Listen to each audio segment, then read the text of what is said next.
Kemiut bang.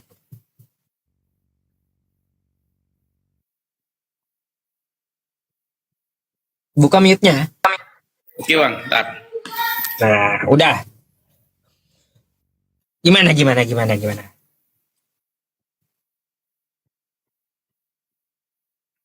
Apa materinya Ustaz? Siapa yang ngangkat Paulus jadi rasul bang? Siapa yang mengangkat Paulus jadi rasul? Jadi rasul. Rasul itu kan adalah yang memberitakan firman Tuhan, yang apa? Yang mendapatkan nubuat. Yang mendapatkan nubuat itu kan nabi. Makanya nabi. Yalah. Nabi itu kata nabaan, nubuat. Rasul beda. Rasul itu utusan Tuhan. Sebenarnya rasul itu nggak mesti si Paulus. Aku pun bisa jadi rasul. Waduh. Kaget saya.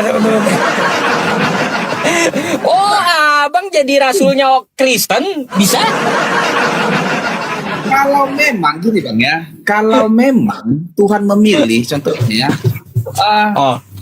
gini dia, Paus Roma itu kan sekarang kan seolah-olah nggak ada rasul lagi. Dia itu rasul itu, Paus Roma sekarang ini, Paus Fransiskus itu, Roma apa itu? Itu.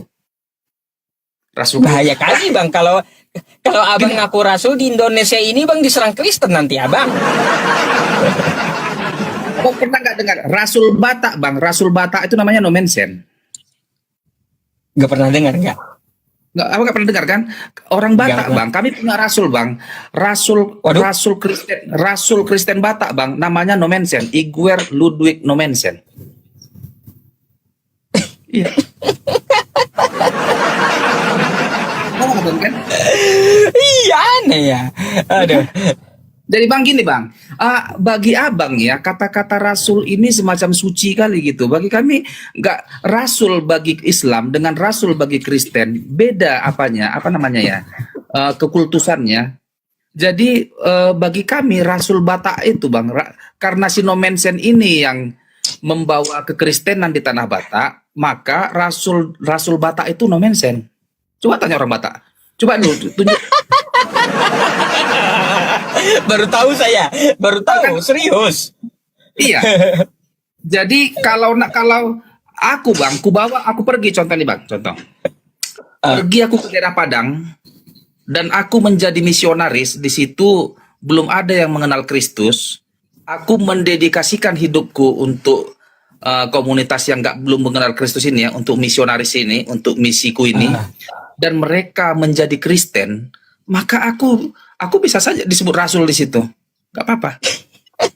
Iya. Oh gitu ya pemahaman rasul dari kekristenan. Iya. Padahal kan ngutipnya kan dari kata Arab itu, arsala yursilu. Kalau dari tata bahasa ya kuakui memang itu ya kata serapan dari bahasa Arab, bisa saja sih. Benar itu. Rasul, nabi, apalagi mungkin Allah juga itu kan dari bahasa Arabnya itu. Serapan ke bahasa Indonesia. Jadi gini bang, tentang bahasa ya bang. Bahasa Indonesia ini banyak kan campurannya ini. Indonesia. Ini kan tata bahasa kita ini banyak serapan dari bahasa Melayu lah, dari bahasa inilah, karena kita memang rumpun yang banyak. Dan banyak juga terserap dari bahasa Arab itu terserap jadi bahasa Indonesia. Banyak kali kata-katanya itu, karena kalau kita bandingkan kalimat kan kalimat SPOK, contoh kalimat kan bahasa Arabnya nih, kalamah ya kan begitu. Jadi mau tidak mau Alkitab ini pun ada rasul lah, ada kiamat lah, ada kalimat, ada banyak terserap bahasa Arab kemari. Bukanlah berarti hanya karena Alkitab ini terserap bahasa Arab kami mencontek, bukan. Artinya memang Nabi lah dulu ya. Karena memang tercampur terserap bahasa Arab itu masuk juga memang ke Alkitab ya bahasa Arab itu. Bang, saya mau nanya secara rinci, tolong jelaskan. Rasul itu apa definisinya di Kristen? Rasul definisi di Kristen itu ya, eh, yang membawa kabar baik. Cuma itu. Kita ambil umumnya aja ya. Jadi no mention itu membawa kabar baik di tanah Batak, maka dia Rasul Batak. Kayak gitu doang. Ya, sesimpel itu aja. Jauh, ya teman-teman, jauh. Jauh dengan pemahaman kami. Ya, seorang rasul itu adalah utusan Allah, utusan Tuhan semesta alam, yang mana dia menerima pengajaran dan wahyu dan diajarkan, disampaikan kepada kaumnya. Nah, gitu. Tanya dulu, Bang. Bang, setelah Muhammad, apakah masih ada rasul lain turun setelah Muhammad? Gak ada. Wah, beda kita, Bang. Berarti betul-betul beda kita. Kami, Bang, jadi Petrus, Rasul Petrus, Paulus, Rasul Paulus. Ini ke-12 murid ini rasul ini, Bang. Bahkan Ananias pun yang disuruh. Siapa yang ngangkat mereka? Yang mengangkat mereka ya itu kan kalau secara keimanan ya itu digerakkan oleh Tuhan untuk memberitakan firman Tuhan, memberitakan kabar baik. Lalu, Tuhan yang menggerakkan. Lalu kalau yang saya tanya spesifiknya Paulus, siapa yang ngangkat? Yang mengangkat rasul ya kalau secara mengangkat maksudnya angkat bagaimana ini? Siapa yang angkat Paulus jadi rasul? Tuhan. Siapa? Ya, Tuhan Yesus. Oh, di mana? Ketemu di mana mereka?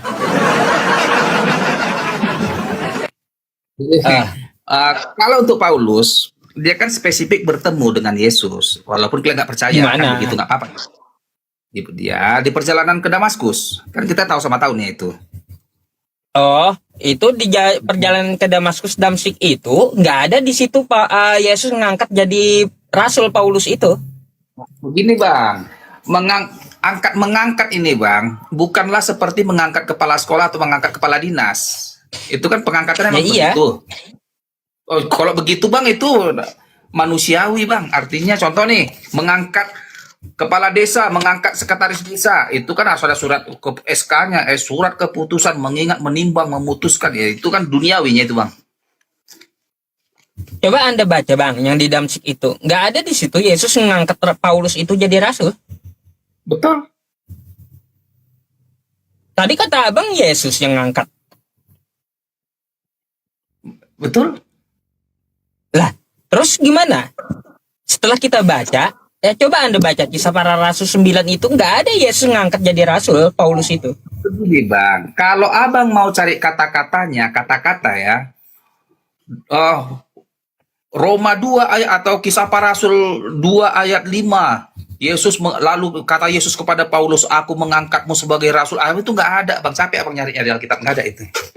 Kalau kayak gitu Abang mintakan datanya. Oh, nggak ada. Dikatakan kenapa? Woi Dongking, kenapa kau bilang si Paulus itu rasul? Kenapa orang Kristen mengatakan Paulus itu adalah seorang rasul? Karena secara syarat-syarat indikator seorang rasul dipenuhi oleh Paulus. Apa indikatornya? Dia menyampaikan apa yang disampaikan oleh Tuhan. Dia menyampaikan kabar baik. Dia memberikan hidupnya untuk pekabaran Injil. Dia mendedikasikan seluruh hidupnya untuk pekerjaan Tuhan. Itu jadi rasul. Ya rasul lah dia. Nah, Paulus itu kan pernah dibawa Barnabas ya ke murid-murid. Itu sahabat seperjalanannya Yesus. Nah, Paulus dan Barnabas itu dia kan sahabat seperjalanan dalam memberitakan firman Tuhan. Di situ nggak ada juga murid-murid menyebut dia rasul, nggak ada. Aku tanya dulu, Abang, emang Muhammad ada diangkat Allah jadi rasul? Al-Fat 29, Muhammadur Rasulullah. Yang ngomong itu siapa? Allah Subhanahu wa Ta'ala. Bagaimana cara pengangkatannya? Pengangkatannya ya melalui kewahyuannya. Jadi maksud Abang rasulnya orang Islam cuma satu, Muhammad? Iya. Apakah Isa alaihissalam adalah rasul? Nabi Isa juga rasul. Tepat kan? Jadi aku tanya gini, apakah setiap nabi adalah rasul? Bukan. Belum tentu. Apakah Ibrahim adalah rasul? Nah, jadi gini Bang, Rasul itu dia mendapat firman dari Allah, wahyu dari Allah, lalu disampaikan, diajarkan kepada kaumnya. Jadi Nabi Muhammad, Nabi Isa, terus Nabi Musa, Nabi Ibrahim, dan Nuh. Gini Bang, jawab dengan tegas Bang. Apakah Ibrahim adalah Rasul?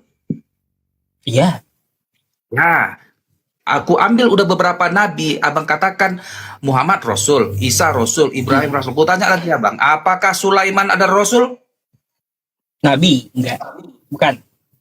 Kenapa Sulaiman tidak memenuhi kriteria sebagai Rasul? Karena dia diangkat jadi Nabi itu hanya untuk kekerajaan dia. Ajaran yang sudah ada yang disampaikan gitu. Oke, Isa alaihissalam juga diangkat sebagai nabi untuk Bani Israel aja. Kenapa abang katakan Rasul? Sementara Sulaiman tidak abang katakan Rasul. Ya kalau Nabi Isa alaihissalam kan dia ada punya kitab syariat yang baru dari Tuhannya. Oh gitu. Maka setiap Iya. nabi belum tentu Rasul ya di Islam ya, Belum di tentu. Islam ya. Iya. Aku gini bang. Kalaunya Rasul sudah pasti Nabi gitu. Kalau Rasul udah Kalau- pasti Nabi. Tak kalau Nabi belum tentu Rasul. Mana lebih tinggi tingkatannya Rasul atau Nabi? Ya tinggi Rasul lah. Oh ya, Hmm. kenapa bisa? Karena apa? Nabi itu ada yang menerima wahyu tapi untuk dirinya sendiri. Nggak disebarkan Kalau ajarannya. Ada. Kalau Rasul itu dia punya mempunyai beban untuk mengajarkan sekalian. Gitu. Hmm. Kami bang, Nah gitu. Rasul itu bahkan di 2026 ini pun bisa saja nanti ada Rasul banyak Rasul nanti ini turun. Rasul Kristus. Rasul itu enggak gini bang. Cara pandang Islam dengan Kristen tentang Rasul ini pun udah berbeda bang. Tentang Beda. batasannya. Iya. Begitu dia. Kami lebih fleksibel, enggaklah menjadi suci semacam harus seperti Paulus, enggak. Kalau memang ada seseorang yang mendedikasikan dirinya untuk Kristus, maka dia bisa dikatakan rasul Kristus. Makanya Igor Ludwig Nommensen adalah rasul kami, rasul orang Batak. Tanpa Igor Ludwig Nommensen, kami nggak kenal kekristenan. Makanya dia rasul kami. Coba tanya, coba typing dulu nih. Kalau ada yang Kristen, apakah benar ucapanku bahwa I.L. Nommensen adalah rasul Batak? Kalau iya katakan iya, kalau enggak katakan tidak. Pasti katanya iya. Emang begitu bang? Beda berarti pahamnya. Begitu. Cara penggunaan penggunaan definisinya beda. Jauh. Betul, batasannya yang berbeda untuk pandangan Islam dengan Kristen. Kami nggak sempit, artinya kalau abang kan terputus di Muhammad, Rasul itu putus, nggak selain Muhammad, di bawah Muhammad tahunnya itu tidak ada lagi Rasul, ya kan bang kan? Iya. Makanya saya baru dengar ada rasul dari Batak, ada rasul Dongking malam ini, kan gitu. Macam-macam ya teman-teman. Gini bang, apakah aku bisa jadi Rasul? Contohnya dulu nih, kalau aku kutinggalkan semua hartaku bang, kujual semua hartaku, kujual semuanya, kutinggalkan duniawi. Contoh nih bang ya, kalau aku mampu, kan karena belum mampunya aku. Kutinggalkan semua duniawi, kujual rumahku, kujual semua hartaku, lalu aku pergi menginjil ke pedalaman Papua, ke tempat orang yang berkoteka itu yang belum mengenal Tuhan. Aku mendedikasikan hidupku untuk mereka di pedalaman Kalimantan atau Papua sana itu. Lalu aku sampai aku di situ sampai akhir hayatku aku melayani Kristus. Aku bisa dikatakan sebagai rasul untuk daerah itu. Iya. Ke Papua aja bang, ente biar jadi rasul gitu.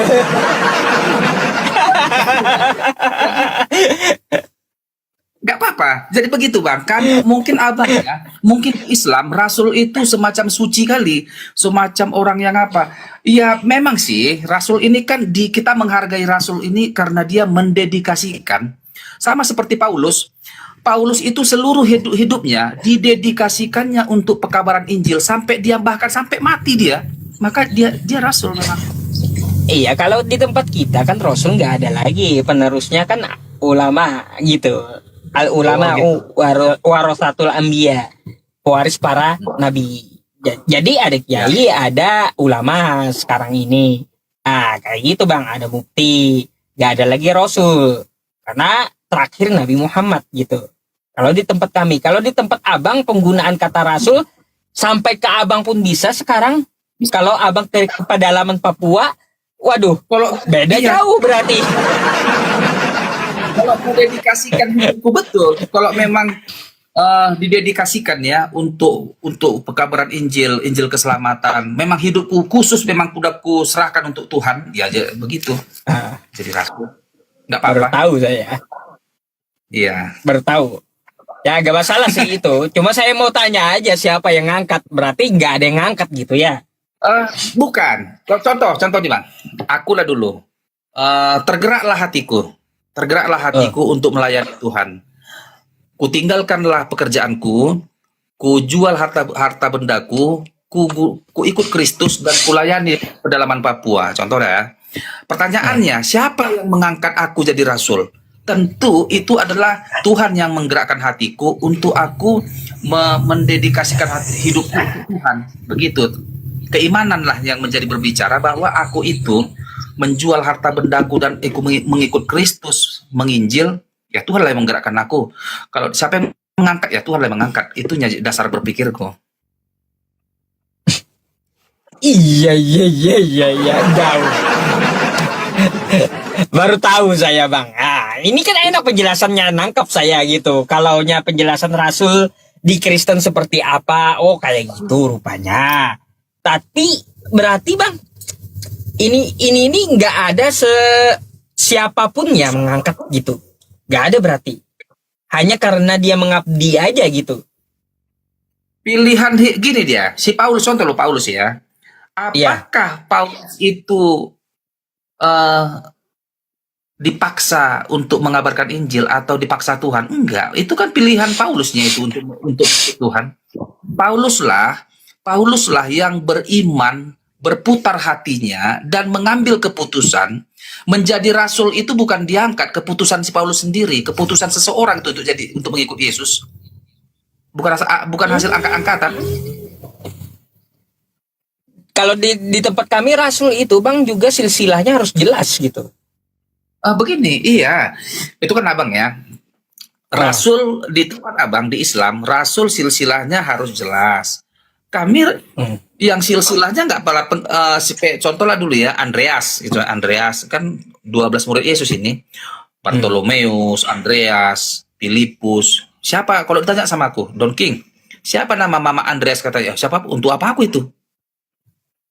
Kan tapi Rasul kau bilang, tapi Andreas kan 12 Rasul. Iya.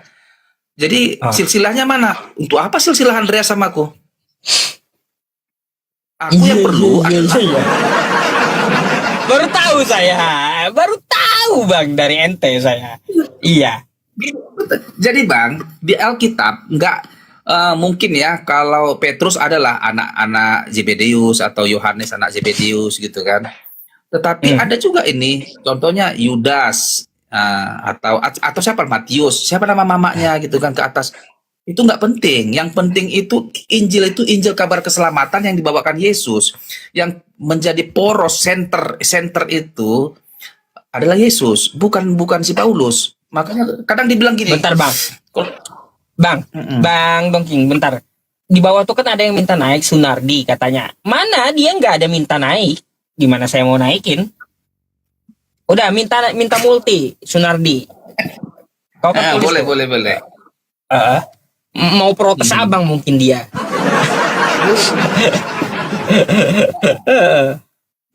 Mana Sunardinya? Ayo. Sunardi. Gak usah bacot gede kau. Naiklah. Iya. Kawan-kawan Kristen bertanya jawab Sunardi. dikabarkan Injil keselamatan itu. Enggak masalah, naik saja. Katakan yang benar bagi orang Islam ini.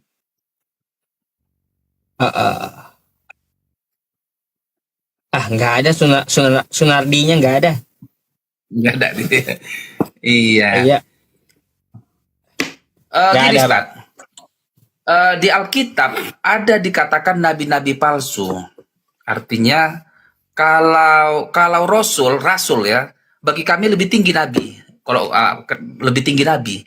Kenapa lebih Kristen. tinggi nabi? Karena di Kristen ya, karena nabi itu dia kalau dia nabi dari Allah, kalau memang betul-betul dari Allah yang benar, dari Tuhan, dia akan memiliki ada dua syarat. Dia memiliki mukjizat dan memiliki nubuat. Nah, si nabi ini dan nubuatannya itu adalah nubuatan yang benar. Kalau si nabi ini bernubuat dan nubuatannya tidak benar, pastilah dia nabi palsu. Cara angkatnya gimana? Untuk apa? Untuk apa mengangkat? Masa angkat besi aja kita. Mana ada angkat mengangkat? Kalian suka angkat mengangkat. Nggak ada angkat mengangkat. Ini diangkat jadi nabi gitu. Contoh nabi ya, nabi. Seseorang yang jadi nabi itu pilihan Tuhan, yang dipilih Tuhan untuk pilihan Tuhan yang ngangkat gitu. Anggaplah dulu Tuhan mengangkat, dia dipilih oleh Tuhan untuk menyampaikan nubuatannya. Begitu. Jadi nabi itu kenapa aku katakan lebih tinggi? Karena dia Tuhan ada nubuatan kepada dia. Tapi kalau rasul ini dia mendedikasikan hidupnya untuk Kristus, itu rasul. Walau nggak pada dapat nubuatan pun dia, jadi dia kalau rasul nggak dapat nubuatan pun nggak apa-apa. Si Nomensen nggak ada nubuatan sama dia, tapi didedikasikannya hidupnya untuk pekabaran Injil, rasul. Berarti bisa saya bilang kayak Edis TV itu rasul gitu loh. Contoh Edis ya, Edis TV rasul. Kalau rasul Edis TV gitu.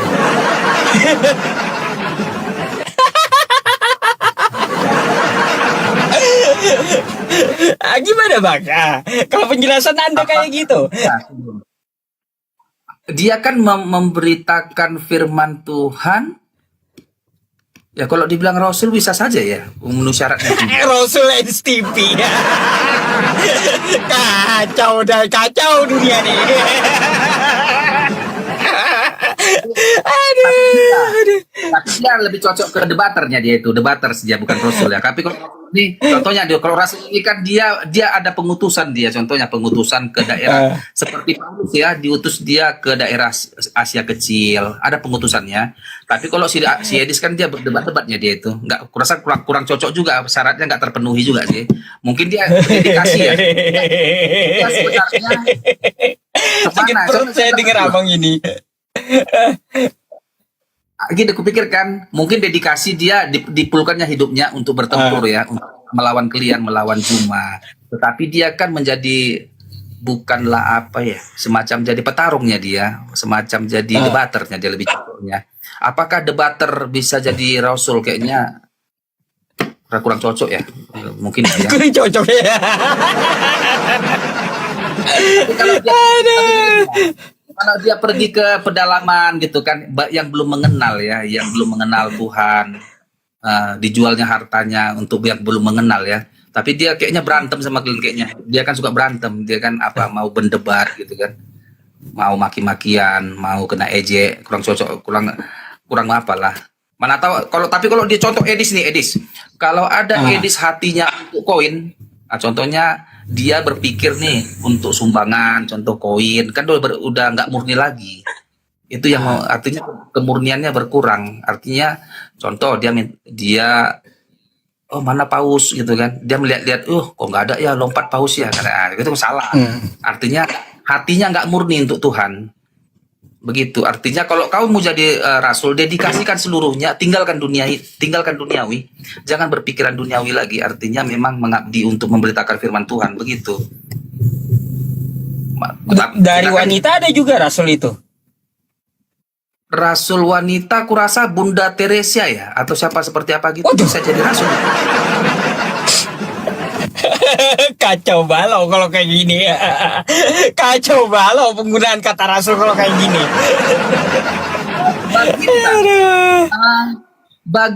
Karena beda batasan rasul ini, makanya bang ketawa. Makanya kita ini gini bang. Kita ini kan nggak jumpa-jumpa karena batasan kita yang ada yang segini, ada yang segini, batasan rasul ada yang segini. Maka kita sering ketawa. Padahal benar di Islam belum tentu benar di Kristen. kebenaran di Islam berlaku di Islam, kebenaran di Kristen berlaku di Kristen. Iya, iya, iya, iya, baru dengar saya, baru tahu saya. Kan? Iya, iya, iya. Gitu.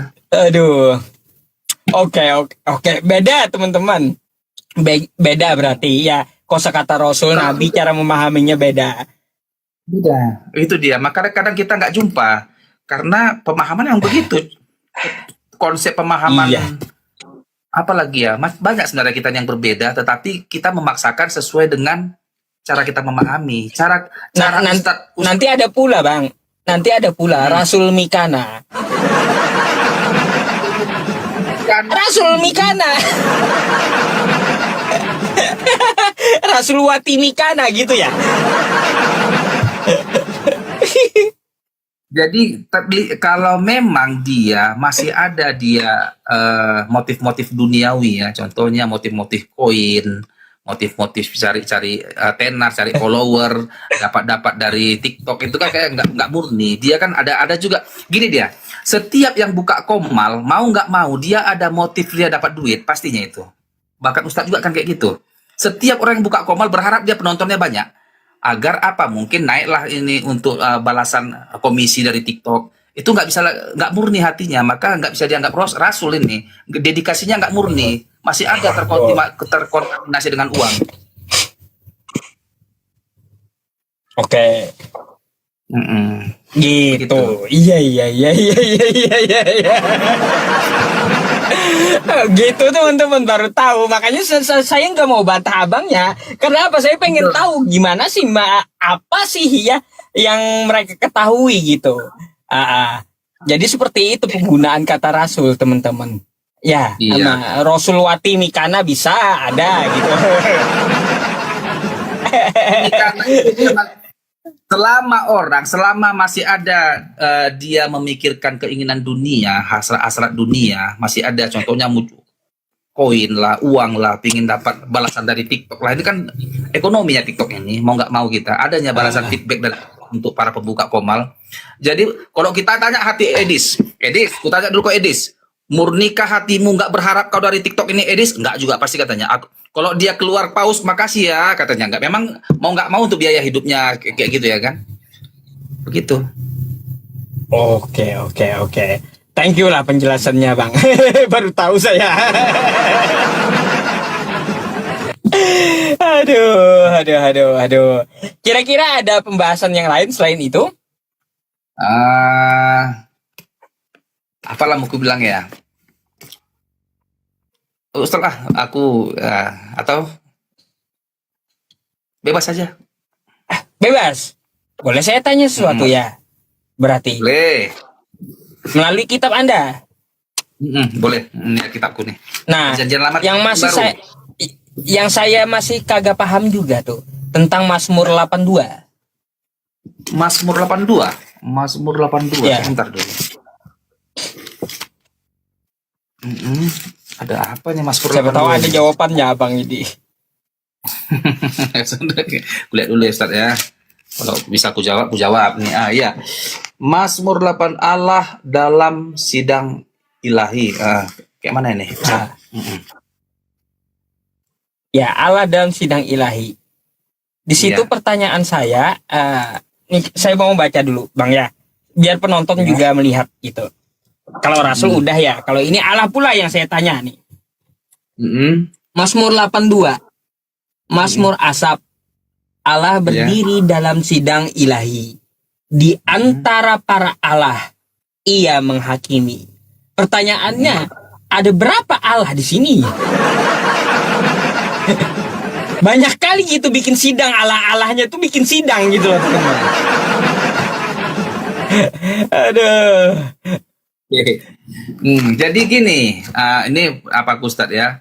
Musa itu Allah Elohim pernah mengangkat Musa itu sebagai Allah bagi Firaun. Jadi loh, kok jadi Musa jadi Allahnya Firaun? Kan begitu. Sebenarnya batasan ini kan Allah A kecilnya ini. Kalau Allah itu, Allah Elohim itu, Allah Bapa itu, A besar dia, itu menyatakan Allah yang maha tinggi. Tapi kalau dia Allah, Bang, eh, sabar eh, dulu. Kalau abang beralasan huruf besar huruf kecil, saya udah sering bang bahas ini dengan apologet Kristen lainnya. Buntu. mm-mm. Coba lihat di sini. Ya, Coba. nih. Ini kan A yang huruf besar nih ya. Mm-mm. Iya. Kodenya 0430. Oke? Mm-mm. Nih, 0430. Yang kecil pun juga 0430. Sama, bahasa aslinya sama. Ya. Apakah maknanya sama? Merujuk pada Allah? Apakah A kecil ini merujuk pada Allah yang maha tinggi atau kepada yang berbeda? Makanya teksnya sama, ini makna yang sama. Teks Jadi sama, gini Bang. makna yang sama. Jadi Allah kalau merujuk pada Allah yang maha tinggi itu dia A besar itu satu ya, personal satu personal itu. Tapi kalau A kecil ini banyak Allah ini. Tetapi Allah ini pun dalam artian adalah yang dijadikan Allah yang maha tinggi ini dia sebagai pemimpin. Jadi Allah apa ini? Allah A kecil ini maknanya ini di Mazmur 82 ini adalah pemimpin, dia sebagai penentu seperti begitu. Contohlah dulu ya, Musa. Gimana? Musa itu diangkat oleh Allah Elohim sebagai Allah A kecil bagi Firaun. Artinya dia itu adalah bisa menentukan si Musa ini apa si Firaun ini nasibnya itu. Dia diberi kuasa. Tuhan Allah yang maha tinggi memberikan kuasa kepada Musa terhadap Firaun. Yang saya tanya itu kaidah dari mana A besar A kecil itu? Kaidah dari mana itu? Kaidahnya itu kan ya pemahaman Kristennya itu untuk membedakan Allah yang maha tinggi dengan Allah yang di luar selain dia. Waduh, padahal kode sama, tekstual sama gitu. Tapi kok diganti-ganti ada A besar A kecil. Nah, begitu Terus kan, maknanya begitulah. beda. Betul. Ini keilmuan apa disebut di Kristen? Ilmuwan Kristen Bang, makanya beda Kristen dengan Islam.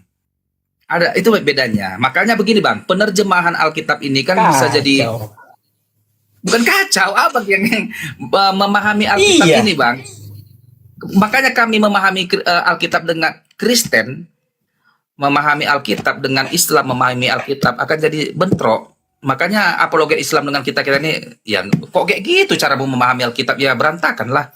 Oh iyalah, contoh nih, Tuhan Yesus itu menyuruh muridnya nih, pergilah ke desa sebelah, ambillah keledai, lalu nanti katakan saja Tuhan membutuhkannya gitu kan.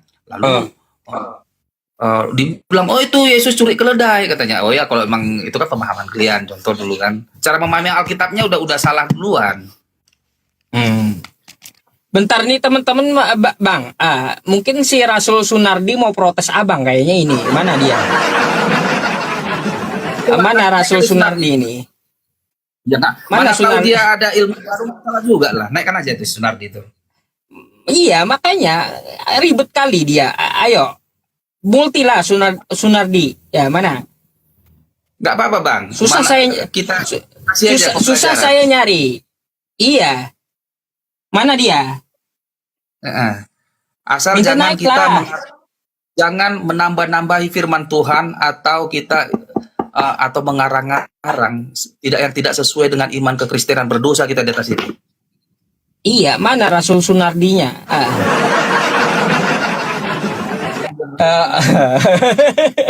Ya, mungkin dia agak-agak terkejut juga mendengar dia penjelasanku ini. Loh, kok pandai-pandian ini si Ongking ini ngomong kayak gitu, kan begitu.